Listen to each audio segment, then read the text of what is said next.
ശ്രദ്ധിക്ക്. ഖബറിൽ ആദ്യമായി കണ്ടുമുട്ടുന്നത് ആരെയാണ്? നമുക്കൊക്കെ ഒരു മനസ്സിൽ ആശങ്കയാണ്. ഈ സഹോദരങ്ങളെ, അടുത്ത സെക്കൻഡിൽ മരിക്കേണ്ടവരല്ലേ? ഞാൻ ഈ പറയുന്ന വിഷയം നമ്മൾ ഇന്ന് മരിച്ചാൽ നാളെ നമ്മുടെ ഖബറിൽ രാവിലെ കാണാനുള്ളതാണ്.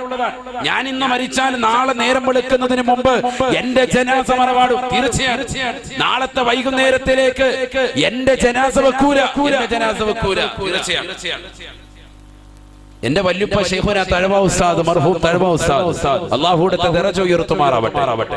വലിയ സാത്വികരായ വ്യക്തിയാണ്. കേരളക്കര എന്നല്ല, ലോകം കണ്ട ഏറ്റവും വലിയ അത്യുന്നത വ്യക്തിയാണ്. മരണപ്പെട്ടു. 2.5 മണിക്കൂർ സമയം അദ്ദേഹം ജനാസ വെച്ചുള്ളൂ. എന്തിനു വേണ്ടി? അദ്ദേഹം കുഴിച്ച് നേരത്തെ തന്നെ തയ്യാർ ചെയ്തു വെച്ച ആ ഖബറിലെ മണ്ണൊന്ന് നീക്കാൻ വേണ്ടി മാത്രമായിട്ടുള്ള സമയം.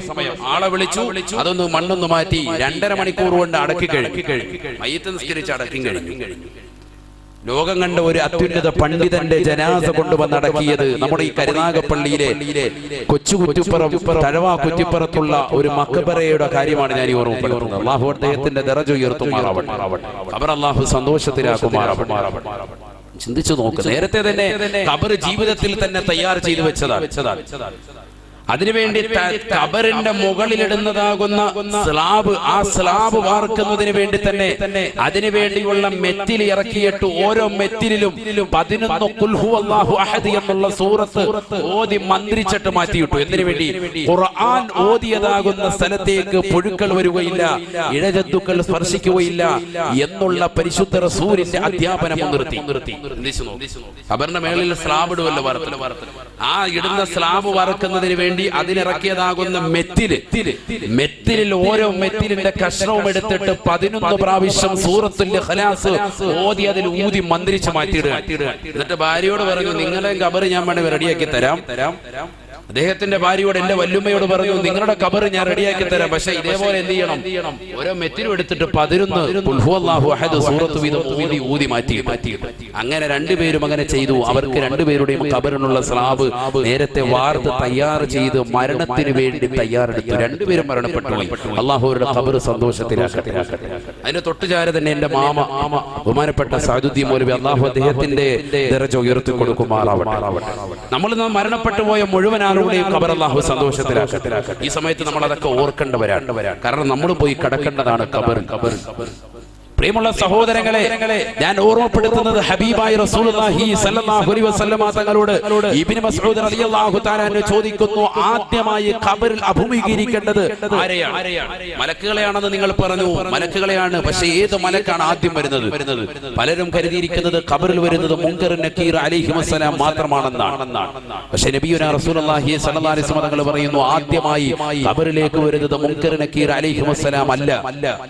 ആദ്യമായി ഖബറിലേക്ക് വരുന്നതിനെ കുറിച്ച് നബി തങ്ങൾ പറയുന്നു, ആദ്യമായിട്ട് ആരാണ് വരുന്നത് എന്നോട് ചോദിച്ചതാകുന്നു ഇബ്നു മസ്ഊദേ, മാ സഅലനി അൻഹു ഇല്ലാ അൻത ഇബ്നു മസ്ഊദ്. ആ ചോദ്യം എന്നോട് ചോദിച്ചത് നീ മാത്രമാണ്. ആദ്യമായിട്ട് എന്നോട് ചോദിച്ചത് നീ തന്നെയാണ്. അതുകൊണ്ട് ഞാനിതാ പറഞ്ഞു തരുന്നു എന്ന് പറഞ്ഞിട്ട് നബി സല്ലല്ലാഹു അലൈഹി വസല്ലം തങ്ങൾ പറഞ്ഞു കൊടുക്കുക. ഹബീബായ റസൂലുള്ളാഹി സ്വല്ലല്ലാഹു അലൈഹി വസല്ലം തങ്ങൾ ഓർമ്മപ്പെടുത്തുകയാണ്, അവ്വലു മാ യൽഖൽ മയ്യിതു ഇദാ ദഖല ഖബറഹു മലകുൻ ഇസ്മുഹു ഹബീബായ റസൂലുള്ളാഹി സ്വല്ലല്ലാഹു അലൈഹി വസല്ലമ തങ്ങൾ തന്റെ പ്രിയപ്പെട്ട അനുയായിക്ക് പഠിപ്പിച്ചു കൊടുക്കുകയാണ്, ഇബ്നു മസ്ഊദേ, ഈ ഹദീസ് ഇമാമികൾ ഫതാവൽ ഹദീസിൽ രേഖപ്പെടുത്തുകയാണ്. ഇബ്നു ഹജറുൽ ഹൈതമി റഹ്മത്തുള്ളാഹി അലൈഹി രേഖപ്പെടുത്തുകയാണ്. അല്ലാഹുവിന്റെ റസൂൽ പറയുകയാണ്, അവ്വലു മാ യദ്ഖുലുൽ മയ്യിതു ഇദാ ദഖല ഖബറഹു ഇസ്മുഹു റൗമാൻ.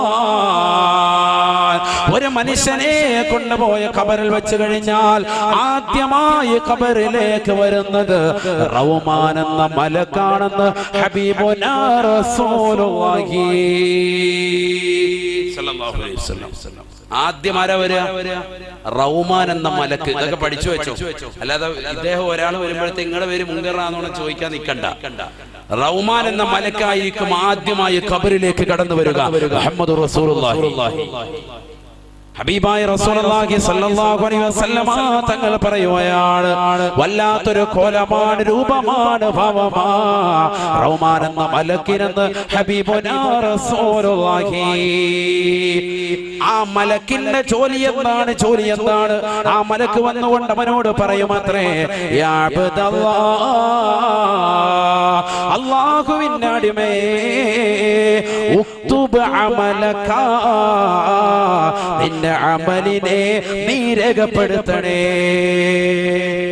നിന്റെ അമല് നീ രേഖപ്പെടുത്തണം. എല്ലാം രേഖപ്പെടുത്തണം, നന്മയും തിന്മയും സർവ്വതും രേഖപ്പെടുത്തണം. നന്മ മാത്രം പോരാ, തിന്മയും രേഖപ്പെടുത്തണം. നമുക്ക് നന്മയാണോ കൂടുതൽ, തിന്മയാണോ ചിന്തിക്കും. അള്ളാഹു നമ്മളെ നന്മകൾ അധികരിച്ച കൂട്ടത്തിൽ അള്ളാഹു ഉൾപ്പെടുത്തുമാറാവട്ടെ. ആമീൻ പറ മനുഷ്യന്മാരെ, അള്ളാഹു നമ്മളെ ഉൾപ്പെടുത്തുമാറാവട്ടെ. ദുആ ചെയ്യുമ്പോൾ ആമീൻ പറയണം. പ്രത്യേകിച്ച് 40 പേര് കൂടുന്നിടത്ത് ഇജാബത്തുണ്ടെന്നാണ്. ഇതിപ്പോ എത്ര പേരുണ്ട്? അൽഹംദുലില്ലാ. അതുകൊണ്ട് സ്വീകരിക്കപ്പെടും തീർച്ചയാണ്. ദുആ ചെയ്തിട്ടേ പിരിയാവുള്ളൂ ഇൻഷാ അല്ലാഹ്. ഇന്ന് ലാസ്റ്റ് സമാപന ദിവസം, നാളെ ഞായറാഴ്ചയാണ്. സുഖമായിട്ട് ഇതെല്ലാം കഴിഞ്ഞു പോയെന്ന് വേണേ സുബഹി കഴിഞ്ഞിട്ട് ഉദയം കഴിഞ്ഞ് കുറച്ചു നേരം ഉറങ്ങുകയും ചെയ്യാം. അള്ളാഹു നമുക്ക് ആഫിയത്ത് തരട്ടെ.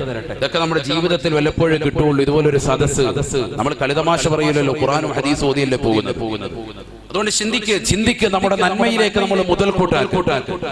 ഹബീബായ റസൂലുള്ളാഹി സ്വല്ലല്ലാഹു അലൈഹി വസല്ലമ തങ്ങൾ പറയുകയാണ്, അവ്വലു മാ യൽഖൽ മയ്യിതു ഇദാ ദഖല ഖബറഹു മലകുൻ ഇസ്മുഹു റൗമാൻ.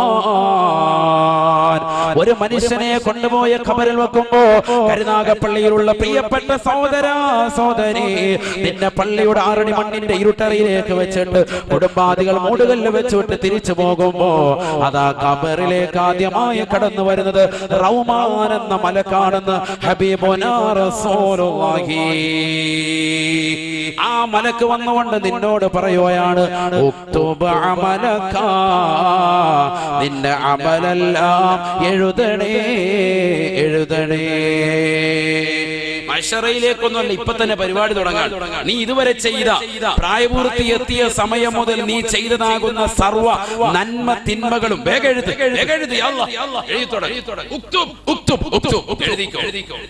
കൽപ്പനക്രിയയാണ്. വേഗം എഴുതി. അബ്ദുല്ലാ, അള്ളാന്റെ അടിമയെ വേഗം എഴുതാൻ പറയും. വല്ല പേനയുണ്ട്, കടലാസുണ്ട്, ഒരു സംഭവം ഇല്ല. ഖബറിലല്ലേ ഇരിക്കല്ലേ.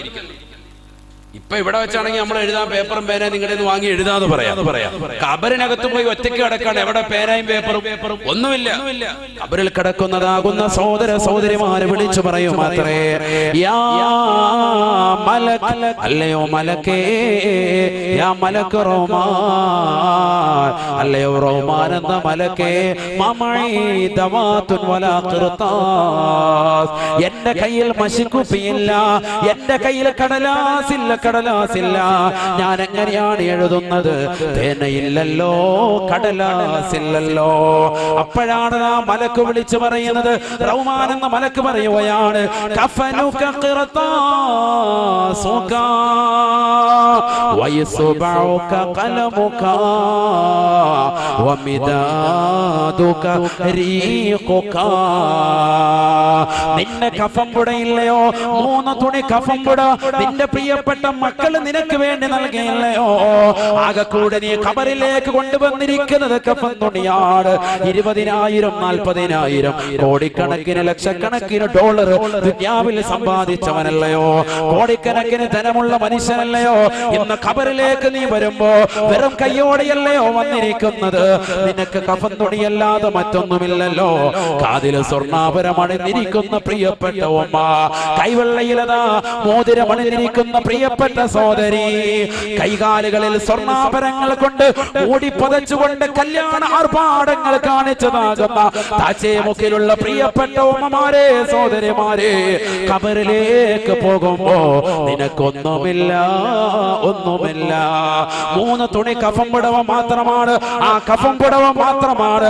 ആ കഫൻ പുടവയെ നോക്കിക്കൊണ്ട് മലക്കുൽ മൗത്ത് പറയുകയാണ്, കഫനുക ഖിർതാസുക, കടലാസിദ, നിന്റെ കഫൻ തുണിയാണ്.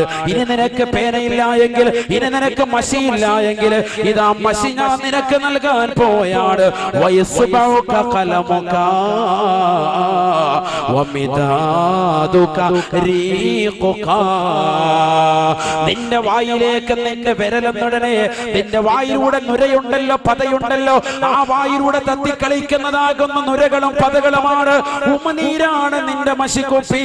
നിന്റെ വിരലിന്റെ തുഞ്ചമാണ് പേന. ആ പേനയാകുന്ന നിന്റെ വിരൽ കൊണ്ട് നിന്റെ വായിലൂടെ ഒഴുകി നടക്കുന്ന ഉമനീരിലേക്ക്, മഷിയിലേക്ക് മുക്കിക്കൊണ്ട് കഫൻ പുടയിൽ നീ എഴുതണേ. അല്ലാ അല്ലാ ഫയക്തുബു ഹസനാതിഹി വസയ്യാതിഹി. ഹബീബായ റസൂലുള്ളാഹി സ്വല്ലല്ലാഹു അലൈഹി വസല്ലമ തങ്ങൾ തന്റെ പ്രിയപ്പെട്ട അനുയായികളോട് പറയുകയാണ്, സ്വഹാബത്തെ സാബത്തെ, ഒരു വല്ലാത്ത രംഗമാണ്, ഭീതിതമായ അന്തരീക്ഷമാണ്. ഒരാൾ പോലും തുണയില്ല. ദുനിയാവിൽ ഒരു പേജ് പോലും സ്കൂളിൽ പഠിക്കുന്ന സമയത്ത് ഒരു എസ്സേ എഴുതി തീർക്കാത്ത മനുഷ്യനാണ്. അവന്റെ പ്രായപൂർത്തിയെത്തിയ സമയം മുതൽ അവൻ ആ മരിക്കുന്ന സന്ദർഭത്തിൽ വരെ ചെയ്തതാകുന്ന സകല തിന്മകളും നന്മകളും എഴുതാ തുടങ്ങുമത്രേ. എല്ലാം എഴുതണം, ഒന്നും വിട്ടുകൊടുക്കില്ല. പണ്ട് സ്കൂളിൽ പഠിക്കുമ്പോ, മോഡൽ സ്കൂളിൽ പഠിക്കുമ്പോ എസ്സേ എഴുതെന്നും പറഞ്ഞു ടീച്ചർ പറഞ്ഞിട്ട് അള്ളാഹ് എഴുതാത്ത ഹയവാൻ ഇന്നിപ്പോ ഇവിടെ ഇരുന്ന് എഴുതേണ്ടി വരികയാണ്. അള്ളാഹു നമ്മളെ കാത്തിരക്ഷിക്കട്ടെ. ഒന്ന് ചിന്തിച്ചു നോക്ക് സഹോദരങ്ങളെ, അവസ്ഥ ചിന്തിച്ചു നോക്ക അവസ്ഥ. കബറിൽ ഇരുന്നുകൊണ്ട് എഴുതാൻ, ഒറ്റയ്ക്ക് കബറിൽ നിന്ന് എഴുതാൻ, കഫൻ പുടവിലേക്ക് എഴുതണം, ഉമനീര് വിരൽ മുക്കിക്കൊണ്ട് എഴുതണം. മുഹമ്മദ് റസൂലുള്ളാഹി. ഇതൊക്കെ കബറിൽ നടക്കാൻ പോവാണ്, കബറിൽ സംഭവിക്കുന്നത്. അത് ഇങ്ങനെ ഒരു മലക്കിനെ പറ്റി നമ്മൾ ആദ്യമായിട്ട് കേൾക്കണം. മുങ്കരൻ നക്കീർ എന്നൊക്കെ ഇതുവരെ നമ്മൾ കേട്ടു. ഇതേതാണ്? ഇത് പുതിയതാണല്ലോ? പുതിയതല്ല, ഇത് പഴയത് തന്നെയാണ്, പക്ഷെ നമുക്ക് പുതിയതാണ്. നമ്മളിപ്പോഴാണ് ഇതിനെക്കുറിച്ച് പഠിക്കുന്നത്. ആദ്യമായി കബറിൽ വരുന്ന മലക്കിന്റെ പേര് ഇസ്മുഹു റൗമാൻ. റുമ്മാൻ പഴമല്ല, അതാ നമ്മൾ കഴിച്ചിട്ടുള്ളത്, നമുക്കതേ പരിചയമുള്ളൂ. റൗമാൻ മലക്കിന്റെ പേര്. അല്ലാഹു മനസ്സിലാക്കാൻ തൗഫീഖ് തരട്ടെ. മലക്ക് വന്നുകൊണ്ട് എഴുതാൻ പറയും. ഹബീബായ റസൂലുള്ളാഹി സ്വല്ലല്ലാഹു അലൈഹി വസല്ലമ തങ്ങൾ പറയുകയാണ്, അവൻ ചിന്തിക്കാൻ തുടങ്ങുകയാണ്.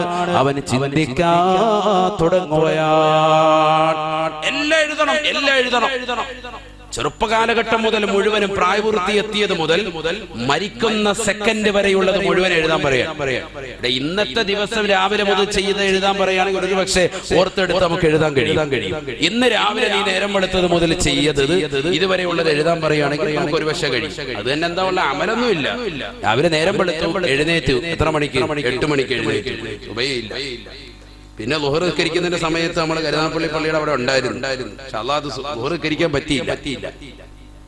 ഇങ്ങനെ നമ്മുടെ നമസ്കാരത്തിന്റെ കാര്യങ്ങൾ മുഴുവൻ ഒഴിവാക്കി കാര്യങ്ങൾ എഴുതുകയാണെങ്കിൽ പെട്ടെന്ന് കഴിക്കും, അമലൊന്നും ഉണ്ടാവൂല. അല്ലാഹു കാത്തിരക്ഷിക്കട്ടെ. എല്ലാവരുടെയും കാര്യമല്ല, ചില ആളുകൾ നന്നാവാനാണ് ഇത്തരത്തിലുള്ള വാഴ. അല്ലാഹു അവരെയും നമ്മളെയും എല്ലാവരെയും സ്വാലിഹീങ്ങളിലും സ്വാലിഹാത്തുകളിലും ഉൾപ്പെടുത്തി അനുഗ്രഹിക്കുമാറാവട്ടെ. ഒന്ന് ചിന്തിച്ചു നോക്ക് സഹോദരങ്ങളെ, 15ാമത്തെ വയസ്സ് മുതൽ അന്ന് മുതൽക്കാണ് നിനക്ക് പ്രായപൂർത്തി എത്തി എന്ന നിലയ്ക്കാണെങ്കിൽ, പുരുഷനെ സംബന്ധിച്ചിടത്തോളം, സ്ത്രീകളെ സംബന്ധിച്ചിടത്തോളം അവളുടെ ഏജ് മുതൽ ചിന്തിച്ചു നോക്ക്. ഇതുവരെയുള്ള സമയം അത്രയും നമ്മൾ ചെയ്ത നന്മകൾ എന്തൊക്കെ, തിന്മകൾ എന്തൊക്കെ എഴുതാൻ പറ്റുമോ? പക്ഷെ ഖബറിൽ അവനത് മുഴുവനും ഓർമ്മ നൽകുമെന്ന് മുഹമ്മദ് റസൂലുള്ളാഹി. മുഴുവനും എഴുതും, എല്ലാം എഴുതും. ഒരൊറ്റ അമല് പോലും വിട്ടുപോകാതെ കഫം കൂടെ മുഴുവനും എഴുതി ചേർക്കുമെന്ന് മുഹമ്മദ് റസൂലുള്ളാഹി. സാധേ അത് എഴുതാനാണെങ്കിൽ കഫം പുട തികയത്തില്ലല്ലോ. അങ്ങനെയാണെങ്കിൽ എന്നെ ഒരു 50 കഫം പുടയിൽ അടക്കണം ഉസ്താദ് വസിയത്ത് ചെയ്യണേ, കാരണം ഇത് എഴുതി തീരത്തില്ല. കാരണം അതിന് മാത്രം ഉണ്ട് നമ്മുടെ ഇല്ല, അത് വേണ്ട. 3 കഫം പുടയിൽ മുഴുവൻ തീർപ്പിക്കും. അല്ലാഹു വിശാലമാക്കും. ഡോക്ടർ ഡെയ്ൽ എന്ന് പറയുന്ന ഒരു വലിയ തത്വചിന്തകൻ, അദ്ദേഹം പറഞ്ഞു 500 പേജുള്ള പുസ്തകം എഴുതാൻ കഴിയും ഒരു വ്യക്തി 2 ആഴ്ച സംസാരിക്കുന്ന അവന്റെ സംസാരങ്ങൾ എഴുതി വെച്ചാൽ. എത്ര പേജുള്ള? 500 പേജുള്ള പുസ്തകം എഴുതാൻ കഴിയും. 2 ആഴ്ചത്തെ നമ്മുടെ സംസാരം മാത്രം ഒന്ന് കുറിച്ചു വെച്ചാൽ മതി, 500 പേജുണ്ടാവും. അദ്ദേഹം പറയാം. ഒരുപാട് ആളുകൾ അദ്ദേഹം പരീക്ഷണം നടത്തിയിട്ട് അദ്ദേഹം എഴുതി വെച്ചാൽ കറക്റ്റാണ് പറഞ്ഞത്. കാരണം ഈ നാവ് വെറുതെ ഇങ്ങനെ കലവിലെ ശബ്ദിച്ചുകൊണ്ടിരിക്കുകയാണ്, ഒരിക്കലും അടങ്ങിയിരിക്കൂല. ഇതിന്റെയൊക്കെ നാളെ ഹിസാബിടപ്പെടും. അല്ലാഹു കാത്തിരക്ഷിക്കട്ടെ. ഇതൊക്കെ എഴുതാൻ പറയാം. എല്ലാ നന്മകളും തിന്മകളും എഴുതി വെക്കാൻ പറയും ഖബറിൽ വെച്ച്. ചിന്തിച്ചു നോക്കി എത്ര നന്മകളാണ് നമുക്കുള്ളത്. തിന്മയാണോ കൂടുതലുള്ളത്, നന്മയാണോ കൂടുതലുള്ളത്? ഹബീബായ റസൂലുള്ളാഹി സ്വല്ലല്ലാഹു അലൈഹി വസല്ലമ തങ്ങൾ പറയുകയാണ്, ഫയക്തുബു ഹസനാതിഹി വസയ്യാതിഹി കയൗമിൻ വാഹിദ്. ഒരൊറ്റ ദിവസത്തെ നന്മകൾ തിന്മകൾ മുഴുവനും പോലെ ആ നന്മ തിന്മകൾ മുഴുവനും അവൻ എഴുതുമത്രേ, എഴുതി വെക്കുമത്രേ എന്ന് ഹബീബുനാ റസൂലുള്ളാഹി. 15ാമത്തെ വയസ്സ് മുതൽ അവനെ കാണിച്ചു കൂട്ടിയതാകുന്ന സകല തിന്മകളും എഴുതുകയാണ്. അവൻ സിനിമാ തിയേറ്ററിലേക്ക് ഓടിയത്, അവൻ മോശപ്പെട്ട സിനിമകൾ കാണാൻ തന്റെ കൂട്ടുകാരുമായി കറങ്ങി നടന്നത് എല്ലാം എഴുതി വെക്കുകയാണ്. തന്റെ മാതാപിതാക്കളുടെ പണം ഹറാമായ രീതിയിൽ അപഹരിച്ചെടുത്തത്, വാപ്പയുടെ പോക്കറ്റിൽ നിന്ന് പണം അടിച്ചു മാറ്റിയത്, ഉമ്മയറിയാതെ ഉമ്മയുടെ കമ്മല് അടിച്ചു മാറ്റി കൊണ്ടുപോയി പണയം വെച്ചത്, ഹറാമാകുന്ന സിനിമകൾ കണ്ടു തീർത്തത്, അശ്ലീലമാകുന്ന പുസ്തകങ്ങൾ വായിച്ചു തീർത്തത്, എല്ലാം അവൻ എഴുതുകയാണ്.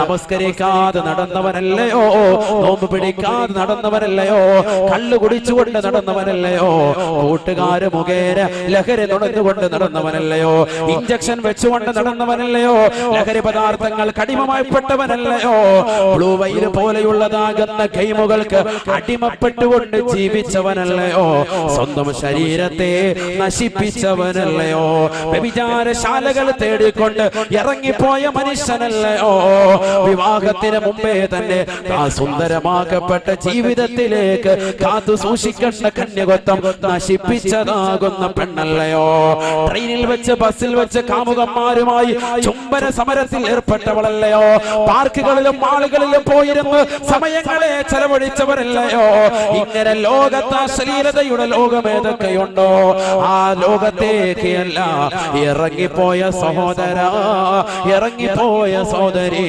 അന്ന് തിന്മകൾ മുഴുവനും ഒരു ഭാഗത്ത് രേഖപ്പെടുത്തുകയാണ്, മറുഭാഗത്ത് മുഴുവനും നിന്റെ നന്മകൾ രേഖപ്പെടുത്തുകയാണ്.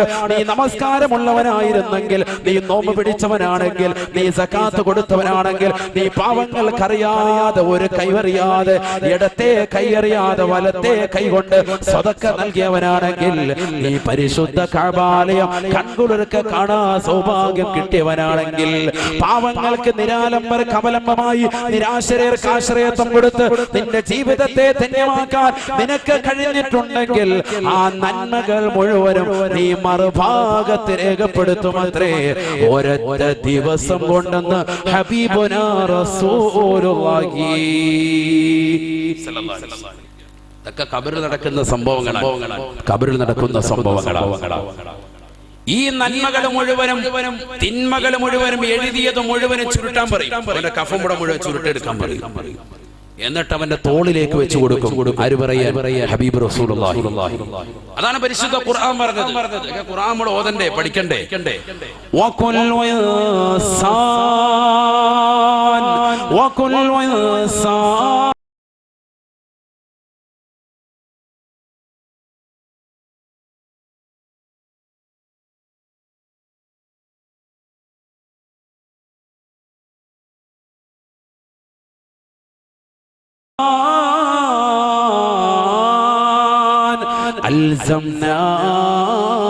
ألزمناه طائره في عنقه ونخرج له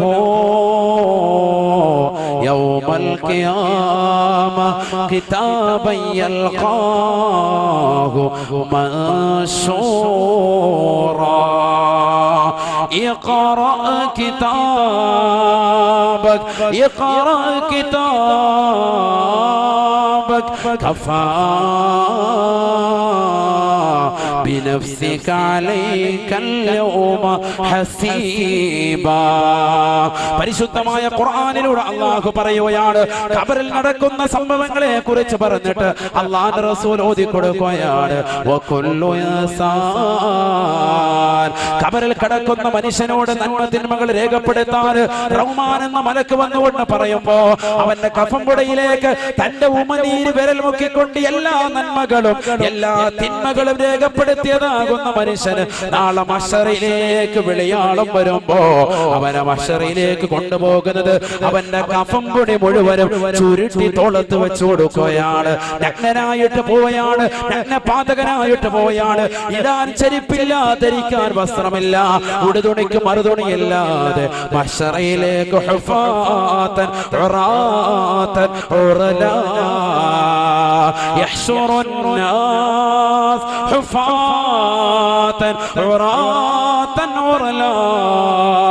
നഗ്നപാതരായി നഗ്നവസ്ത്രരായി അവരതാ പടച്ച റബ്ബിന്റെ ദർബാറിലേക്ക് മഹ്ശറിലേക്ക് തെളിക്കുകയത്രേ.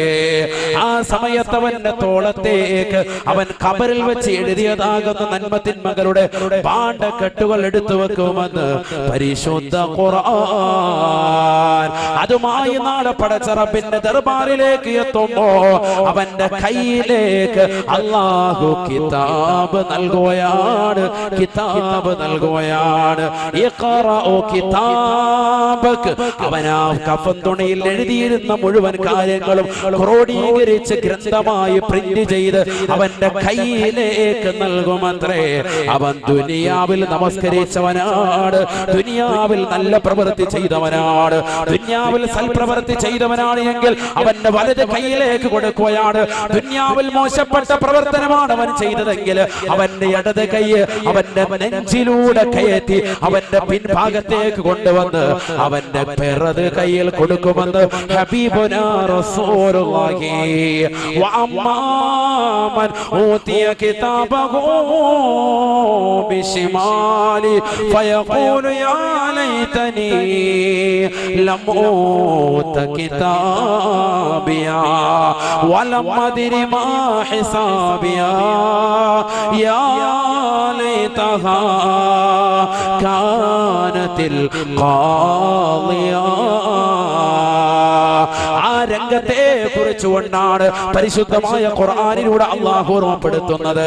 ഇടത് കൈ അവന്റെ നെഞ്ചിലൂടെ തുളച്ച് അവന്റെ പിൻഭാഗത്തേക്ക് കൊണ്ടുവന്ന് ആ കയ്യിലെങ്ങാണ് മേട് കൊടുക്കപ്പെട്ടാൽ നഊദു ബില്ലാഹ് അവനൊരു രക്ഷയുമില്ല, അവൻ ഹതഭാഗ്യവാനാണ്, അവൻ തീർച്ചയായും നരകത്തിലാണ്. അവൻ വിളിച്ചു പറയും അത്രേ, യാ വൈലത്താ, എന്റെ നാശമേ, എന്റെ വിരഹമേ, എന്റെ ദുഃഖമേ, എന്റെ പ്രയാസമേ, ലം ഊത കിതാബിയാ, എനിക്ക് കിതാബ് നൽകപ്പെടാതിരുന്നെങ്കിൽ എത്ര നന്നായിരുന്നു.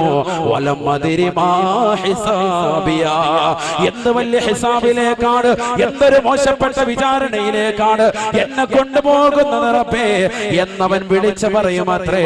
കാരണം അവന് തീർച്ചയാണ് അവൻ നരകത്തിലേക്കാണ്, നരകത്തിലേക്കാണ്. അല്ലാഹു കാത്തിരക്ഷിക്കട്ടെ. സത്യത്തിൽ മരണത്തോടു കൂടിയാണ് നമുക്ക് ബോധം ഉദിക്കുക. മരണത്തോടു കൂടിയാണ് ബോധം ഉദിക്കുക. എങ്ങനെയാണ് നമുക്കല്ലെങ്കിൽ ഇതുവരെ നമുക്ക് ബോധമില്ല, നമ്മളേതോ സ്വപ്നരോഗത്താണെന്നുള്ള ചിന്താഗതിയാണ്. മരണത്തോടുകൂടി ബോധം വരും. കാരണം അപ്പോഴാണ് മരിക്കുന്ന സന്ദർഭത്തിൽ അസ്രായീൽ അലൈഹിസ്സലാമിനോട്, മലക്കുൽ മൗത്തിനോട്, അവന്റെ കൂട്ടാളികളാകുന്ന 500-ലധികം മലക്കുകളോട് നമ്മൾ കേണപേക്ഷിച്ചുകൊണ്ട് ചോദിക്കുമാണ്. ആ സമയത്ത് നമ്മൾ ചോദിക്കും, ബോധം വന്നു, അഖിർനി ഇലാ യൗമി യുബഅസൂൻ റബ്ബി അഖിർനി, എന്നെ ഒന്ന് അടുത്ത സമയത്തേക്കൊന്ന് പിന്തിക്കണേ എന്ന് മരണമാസന്നമാകുന്ന മനുഷ്യൻ വിളിച്ചു പറയുന്നുവെന്ന് പരിശുദ്ധ ഖുർആൻ. കാരണം അപ്പോഴാണ് ഒരു ബോധം വന്നത്. ഇത്രയും നാളത്തെ ജീവിതം കളിതമാശയായിരുന്നില്ല, ഉസ്താദുമാർ പറഞ്ഞതുപോലെ തന്നെ വാസ്തവമായിരുന്നു, മരണം സുനിശ്ചിതമാണ്. അപ്പോഴാണ് ബോധം വരുന്നത്. അതുവരെ ഇങ്ങനെ നമ്മൾ രസിച്ചു നടക്കും. ഇങ്ങനെ തന്നെയാണ് ഖബറിലും എത്തുമ്പോൾ ഒരു വല്ലാത്ത ആദിയാണ്. ഇത് തന്നെയാണ് മഹ്ശറയിലും കിതാബ് കൊടുക്കപ്പെടുമ്പോൾ വിളിച്ചു പറയും. ആ സമയത്താണ് പറയുന്നത്, യാ ലൈതനാ ലം ഊത കിതാബിയാ, പടച്ച റബ്ബേ എന്തൊരു ബുദ്ധിമുട്ടാണ്, എനിക്ക് കിതാബ് നൽകപ്പെടാതിരുന്നെങ്കിൽ വളരെ നന്നായിരുന്നു എന്നവൻ ആ സമയത്ത് വിളിച്ചു പറയുമെന്ന് വിശുദ്ധ ഖുർആൻ. ഇതുപോലെ തന്നെ നരകത്തിലേക്ക് ഇടുമ്പോഴും അവൻ വിളിച്ചു പറയും, പടച്ച റബ്ബേ എന്നെ ഈ നരകത്തിൽ നിന്ന് മോചിപ്പിച്ചിരുന്നെങ്കിൽ. അതായത് പിന്നീട് അങ്ങോട്ട് മുഴുവനും ഓർമ്മ വരികയാണ്. മരണത്തോടുകൂടിയായിരിക്കും ഓർമ്മ വരിക. പക്ഷെ ആ ഓർമ്മ ഇപ്പോൾ തന്നെ നമുക്ക് വരണം. അതിനുവേണ്ടിയാണ് പരിശുദ്ധമായ ഖുർആൻ നമ്മളെ അടിക്കടി മരണത്തെക്കുറിച്ച് ഓർമ്മപ്പെടുത്തുന്നത്. മരണത്തെക്കുറിച്ച് ഓർമ്മപ്പെടുത്താൻ അല്ലാഹുവിന്റെ റസൂൽ സല്ലല്ലാഹു അലൈഹി വസല്ലമ തങ്ങളോടും ആജ്ഞാപിക്കുന്നത്. നബിതങ്ങൾ തന്നെ പറഞ്ഞല്ലോ, നിങ്ങൾ മരണത്തെക്കുറിച്ച് എപ്പോഴും ചിന്തിക്കണേ, മരണത്തെക്കുറിച്ച് നിങ്ങൾ എപ്പോഴും ചിന്ത അധികരിപ്പിക്കണേ. സർവ്വ സുഖങ്ങളും ആസ്വാദനങ്ങളും മുറിച്ചു കളയുന്ന മരണത്തെ പറ്റി നിങ്ങൾ എപ്പോഴും ചിന്തിച്ചു കൊണ്ടിരിക്കണേ. മുഹമ്മദ് റസൂലുള്ളാഹി. അല്ലാഹു മനസ്സിലാക്കാൻ തൗഫീഖ് തരട്ടെ. കയ്യിലേക്ക് ഏട് കൊടുക്കുമ്പോൾ തന്നെ ഏകദേശം കാര്യം തിരിയും. വലത് കയ്യിലാണ് കൊടുക്കുന്നതെങ്കിൽ സ്വർഗ്ഗത്തിൽ തന്നെയാണ്. അല്ലാഹു കൂട്ടത്തിൽ നമ്മളെ ഉൾപ്പെടുത്തുമാറാവട്ടെ. ഇടത് കയ്യിലാണെങ്കിൽ തീർച്ച നഷ്ടമാണ്, ഹതഭാഗ്യമായ ഒരു കൂട്ടത്തിലാണ്. അല്ലാഹു നമ്മളെ അക്കൂട്ടത്തിൽ നിന്ന് നമ്മളെയും കൂട്ടുകുടുംബാദികളെയും ബന്ധുമിത്രാദികളെയും അല്ലാഹു കാത്തിരക്ഷിക്കുമാറാവട്ടെ. ഹബീബായ റസൂലുള്ളാഹി സ്വല്ലല്ലാഹു അലൈഹി വസല്ലമ തങ്ങൾ ഓർമ്മപ്പെടുത്തുകയാണ്, ആ ഖബറിലേക്ക് അവൻ കടന്നു കഴിയുമ്പോ ഖബർ അവനോട് സംസാരിക്കുമത്രേ. അടുത്ത് നടക്കുന്ന പ്രതിഭാസം ഖബർ അവനോട് സംസാരിക്കും. ഇത് ആദ്യമാണ് എന്നും അതല്ല രണ്ടാമതാണ് എന്നും വ്യത്യസ്ത അഭിപ്രായങ്ങളുണ്ട്. ഒരു മനുഷ്യൻ ഖബറിലേക്ക് ചെല്ലുമ്പോൾ ഖബർ അവനോട് സംസാരിക്കും. അതെങ്ങനെയാ ഉസ്താദേ? നമുക്ക് ഈ നാവിനെ സംസാരശേഷി ആരാ തന്നത്? അല്ലാഹുവാണ്. ഈ നാവ് പോലെ എത്ര അവയവങ്ങളുണ്ട് നമ്മുടെ കയ്യിലൊക്കെ. കൈ എന്താ സംസാരിക്കാത്തത്? ഈ കൈക്ക് നാളെ പടച്ചറപ്പിന്റെ ദർബാറിൽ എത്തുമ്പോൾ സംസാരിക്കാനുള്ള ശേഷി കൊടുക്കും, അല്ലേ? അല്ലൗമ നഖ്തിമു അലാ അഫ്വാഹിഹിം വതുകല്ലിമുനാ ഐദീഹിം വതശ്ഹദു അർജുലുഹും ബിമാ കാനൂ യക്സിബൂൻ. സൂറത്ത് യാസീനിലില്ലേ? കൈകാലുകൾ അല്ലാഹു സീലി വെക്കും, നാവിനെ അല്ലാഹു സീലി വെക്കും. കൈകാലുകൾക്ക് സംസാരിക്കാനുള്ള ശേഷി അല്ലാഹു ഇട്ടുകൊടുക്കും. അപ്പൊ ഇന്ന് സംസാരിക്കാനുള്ള ഈ നാവിന്റെ ശേഷിയെ നാളെ മഹ്ശറിൽ അല്ലാഹു എടുത്തു കളഞ്ഞിട്ട് കൈക്ക് സംസാരിക്കാനുള്ള ശേഷിയും കാലിന് അതിന് സാക്ഷി നിൽക്കാനുള്ള ശേഷിയും അല്ലാഹുവാണ് നൽകുന്നത്. അതുകൊണ്ട് ഖബർ മണ്ണ് നമ്മളോട് സംസാരിക്കുന്നു എന്നുള്ളതിന് നമ്മളാരും എതിര് പറയേണ്ടതില്ല. അത് നമ്മുടെ അവയവങ്ങൾ കൊണ്ട് തന്നെ വ്യക്തതയാണ്. അല്ലാഹു നമുക്ക് മനസ്സിലാക്കാൻ തൗഫീഖ് നൽകട്ടെ. നബി തങ്ങൾ പറയാ, قال رسول الله صلى الله عليه وسلم إن القبر ليكلم العبد إذا وضع فيه. ഹബീബായ റസൂലുള്ളാഹി സ്വല്ലല്ലാഹു അലൈഹി വസല്ലമ തങ്ങൾ പറയുകയാണ്, ഖബറിലേക്ക് ഒരു മനുഷ്യനെ കൊണ്ടുവന്ന് വെച്ച് കഴിഞ്ഞാൽ ആ ഖബർ അവനോട് സംസാരിക്കുമത്രേ. ഖബർ അവനോട് സംസാരിക്കും. എന്താ ഖബർ ചോദിക്കുക? മാ ഗറക ബി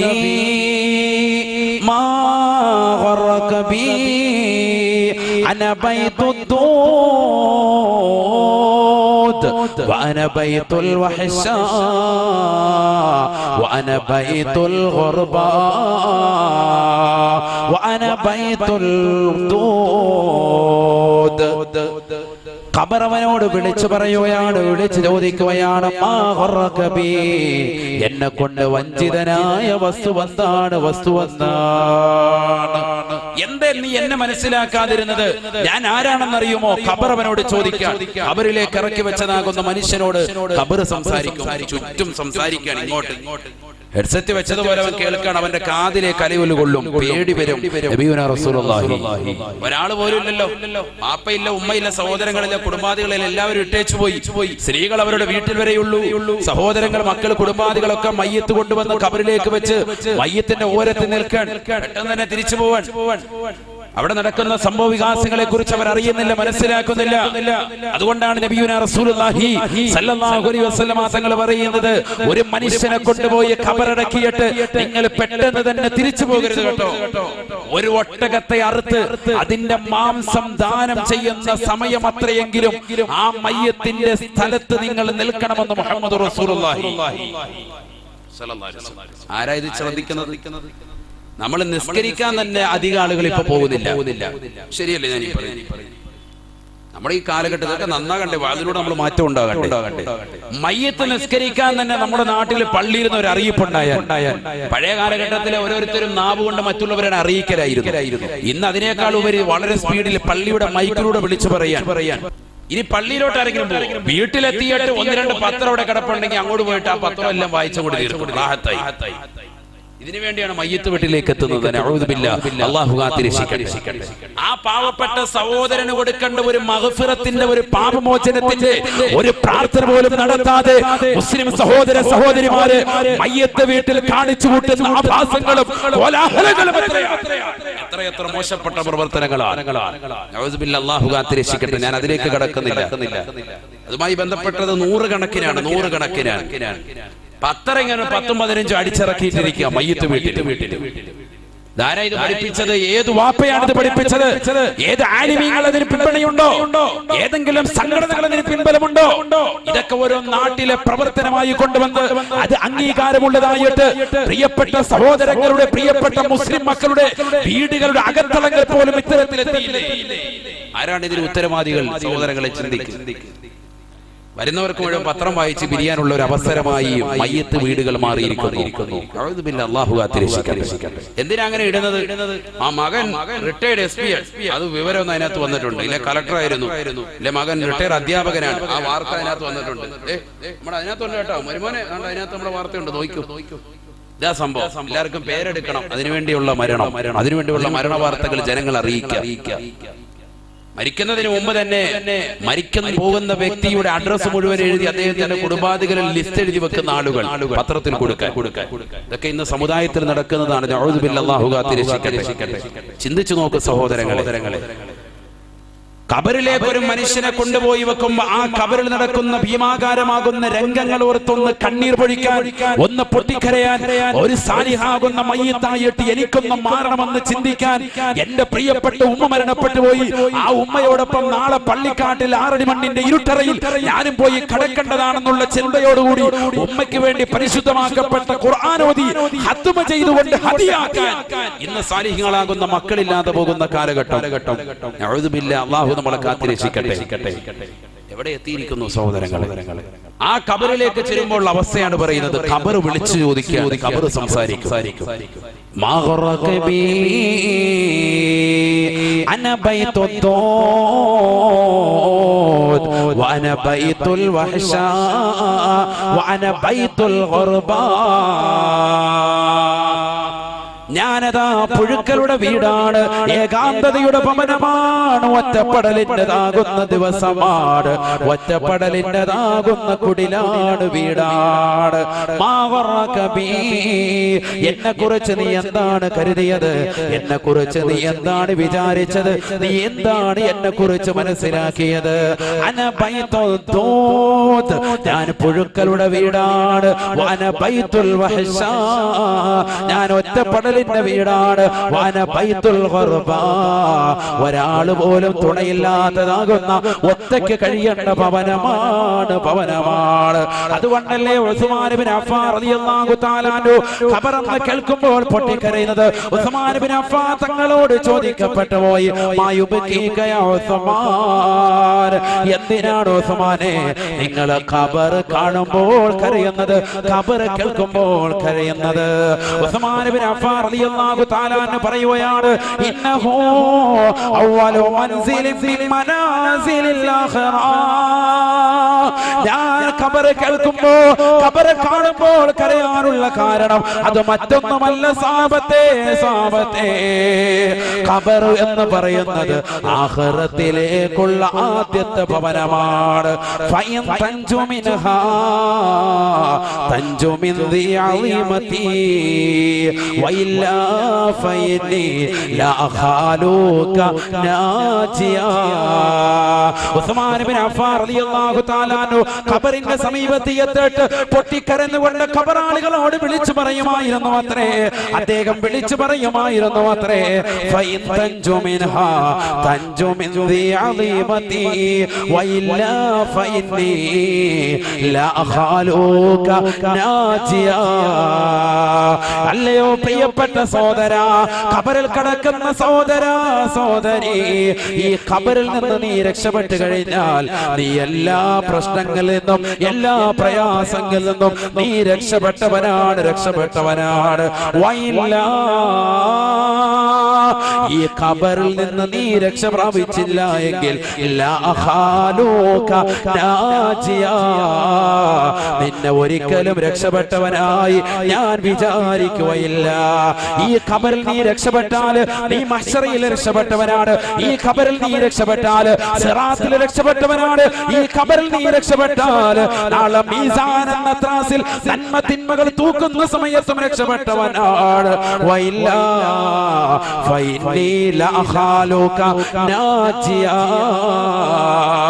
ഇല്ല ഇല്ല, നീ ഖബറിൽ നിന്ന് രക്ഷപ്പെട്ടില്ല എങ്കിൽ ഖബറിന്റെ ഇടുക്കത്തിൽ നിന്ന്, അതിന്റെ ഞെരുക്കത്തിൽ നിന്ന്, അതിന്റെ പ്രയാസത്തിൽ നിന്ന്, അതിന്റെ നൊമ്പരത്തിൽ നിന്ന്, അതിന്റെ വിഷമത്തിൽ നിന്ന്, അതിന്റെ ദുഃഖത്തിൽ നിന്ന്, അതിന്റെ വിരഹത്തിൽ നിന്ന്, അതിന്റെ ചോദ്യോത്തരങ്ങളിൽ നിന്ന് നീ രക്ഷപ്പെട്ടില്ല എങ്കിൽ ഫൈനി ലഅഖാലുക നാജിയാ, നിന്നെ ഒരിക്കലും രക്ഷപ്പെട്ടവനായി ഞാൻ വിചാരിക്കുകയില്ല. ബഹുമാനപ്പെട്ട ഉസ്മാൻ ഇബ്നു അഫ്ഫാൻ റളിയല്ലാഹു അൻഹു മാനവர்கள் ഖബറിന്റെ അടുക്കൽ എത്തിയിട്ട് ഇത് പാടുമായിരുന്നു. ഖബറെന്നു കേട്ടാൽ തൽക്ഷണം നേടേണ്ടതാ, കണ്ടാലുടൻ വാ വിട്ടു നീ കരയേണ്ടതാ. മേടയ്ക്ക് പകരം മാളമാ സുബ്ഹാന, മേടയ്ക്ക് പകരം മാളമാ സുബ്ഹാന. റബ്ബി അതിൽ കിടക്കേണ്ടതാണ് സമാന. തഴവാ ഉസ്താദ് അല്ലാഹുവിന്റെ ദറജ ഉയർത്തുമാറാവട്ടെ. ഈ അൽമവാഹിബുൽ ജലിയ വീട്ടിലുള്ളവരെന്ന് കൈവക്കിക്കേ, ഒന്ന് കൈവക്കിക്കേ. അൽഹംദുലില്ലാഹ് അൽഹംദുലില്ലാഹ്, അല്ലാഹു കബൂലാക്കട്ടെ, സ്വീകരിക്കട്ടെ. അതൊക്കെ എല്ലാ വീട്ടിലും വേണ്ടതാണ്. വല്യുപ്പ അത് രചിച്ചതാണ്, അതാണ് എന്റെ ഏറ്റവും വലിയ ബന്ധം. പക്ഷെ ലോകത്തുള്ള മുഴുവൻ ആലിമീങ്ങളും അത് ഏറ്റെടുത്തു പോയി, സാധാരണക്കാരും അത് ഏറ്റെടുത്തിട്ടുണ്ട്. ഒരുപാട് ഉമ്മമാരുടെ ഹൃദയത്തിൽ അത് വലിയ പാഠമാണ്. ഇന്നും ഈ രണ്ട് ഇരടികൾ കേൾക്കാത്ത ഒരു വീടുമില്ല എന്നർത്ഥം. ഇത് പറയാത്ത ഒരു കരുനാഗപ്പള്ളിക്കാരനുമില്ല, ഇതറിയാത്തവരില്ല. എല്ലാവർക്കും മനപ്പാടമാണ്. ഇല്ല, മനപ്പാടമില്ലേ? ഖബറെന്നു കേട്ടാൽ തൽക്ഷണം നേടേണ്ടതാ, കണ്ടാലുടൻ വാ വിട്ടു നീ കരയേണ്ടതാ.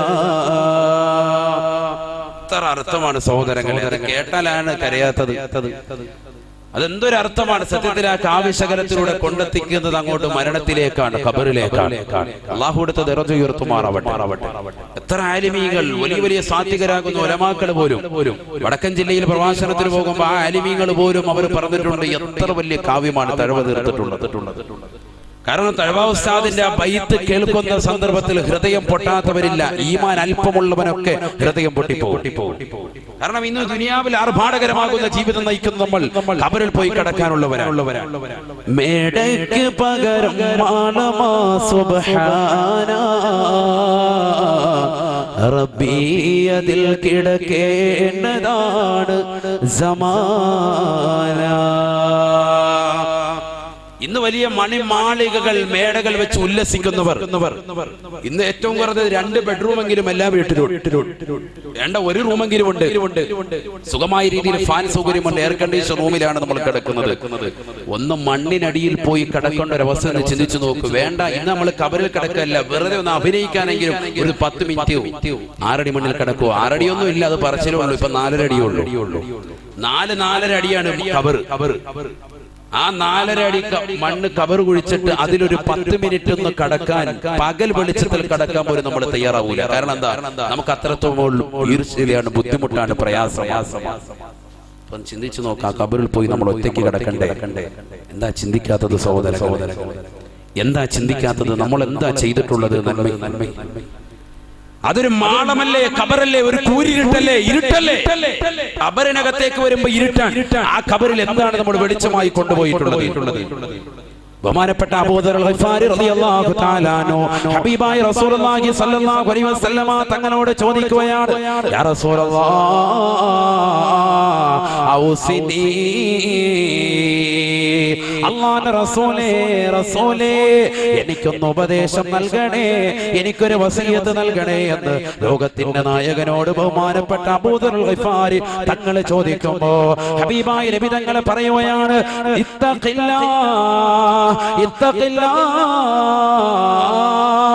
അല്ലാഹുവിനെ സൂക്ഷിച്ച് ജീവിക്കണേ എന്ന് പറയുമ്പോ ബഹുമാനപ്പെട്ട അബൂദർ ഗിഫാരി തങ്ങൾ പറയുകയാണ്, സിദ്നി യാ റസൂലല്ലാഹ്, എനിക്ക് എന്തെങ്കിലും കൂടി അധികരിപ്പിക്കണേ നബിയേ, ഈ ഒരു ഉപദേശം മാത്രം പോരാ, വസിയത്തായിട്ട് എനിക്ക് എന്തെങ്കിലും കൂടി നൽകണേ. അല്ലാഹുവിനെ ഭയപ്പെട്ട് ജീവിക്കുന്നവനാണ് ഞാൻ, തഖ്വ വെക്കുന്നവനാണ് ഞാൻ, എന്റെ കണ്ണുകളെ സൂക്ഷിക്കുന്നവനാണ് ഞാൻ, സിനിമ കാണാതെ മോശപ്പെട്ട തലത്തിലേക്ക് എന്റെ കണ്ണുകളെ കൊണ്ടുപോകാതെ സൂക്ഷിക്കുന്നവനാണ് ഞാൻ, നിന്നെ ഭയപ്പെട്ടുകൊണ്ട് ജീവിക്കുന്നവനാണ് റബ്ബേ. പക്ഷേ നബിയേ സിദ്നി യാ റസൂലല്ലാഹ്, എനിക്ക് എന്തെങ്കിലും അധികരിപ്പിക്കണേ നബിയേ.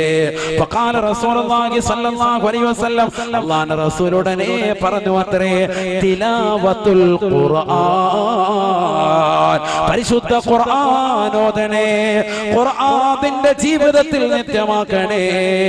തഖ്വ പറഞ്ഞതിന് ശേഷം അല്ലാഹുവിന്റെ റസൂൽ പിന്നീട് പറയുന്നത്, അലൈക ബിതിലാവത്തിൽ ഖുർആൻ, പരിശുദ്ധമായ ഖുർആനിൽ 6666 ആയത്തുകൾ അത് ഹൃദയസ്ഥമാക്കാൻ നീ തുനിയണേ.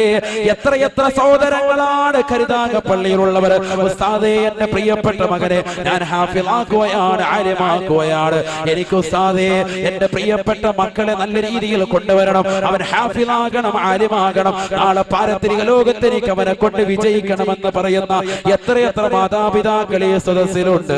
അല്ലാഹുവേ നീ സ്വീകരിക്കണേ അല്ലാഹ്.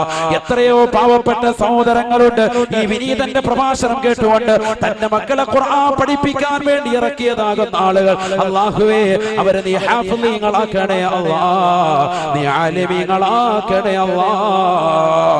ഹബീബായ നബി തങ്ങൾ പറയുകയാണ്, അലൈക ബിതിലാവത്തിൽ ഖുർആൻ, അല്ലാഹുവിനെ ഭയപ്പെട്ട് ജീവിച്ചു കഴിഞ്ഞാൽ പിന്നീട് നിന്റെ ജീവിതത്തിൽ എപ്പോഴും ഉണ്ടാകേണ്ടത് അത് വിശുദ്ധ ഖുർആനാണ്. ആ ഖുർആൻ നിന്റെ കൈപുസ്തകമാകണേ. നീ എവിടെ പോയാലും ഖുർആൻ വേണേ. ഹജ്ജിന് പോകുന്ന ആളുകളോടും ഉലമാക്കൾ പറഞ്ഞില്ലയോ, വയഖ്തിമൽ ഖുർആൻ ബിമിനാ, പരിശുദ്ധ ഖുർആൻ ഓതിക്കൊണ്ട് പോകണേ. മിനയിൽ രാപാർക്കുന്ന സമയത്ത് ആ ഖുർആൻ ഖത്മാക്കണേ. അങ്ങനെ ഖുർആൻ നമ്മുടെ കയ്യിലെ ഒരു പുസ്തകമാണ്. എവിടെ പോയാലും നിന്റെ കയ്യിൽ വേണ്ടുന്നതാകുന്ന ഒരു പുസ്തകമാണ് ആ ഖുർആൻ എന്ന വിശുദ്ധ കലാം. നീ എപ്പോഴും നിത്യമായി ഓതിക്കഴിഞ്ഞാൽ ദുഖുറുൽ ലക ഫിൽ അർളി വദുഖുറുൽ ലക ഫിൽ ഖബരി വനൂറുൽ ലക ഫിൽ ഖബരി ശഫീഉനാ റസൂലുള്ളാഹി. ഹബീബായ നബി തങ്ങൾ പറയുകയാണ്, അത് നിനക്ക് ദുനിയാവിൽ സൂക്ഷിപ്പ് തത്താണ്, അത് ഖബറിൽ പ്രകാശമാണ്. നീ ഖുർആൻ ഈ ലോകത്ത് ഓതി തീർത്താലെന്ന് ഹബീബുനാ റസൂലുള്ളാഹി സ്വല്ലല്ലാഹു അലൈഹി വസല്ലം.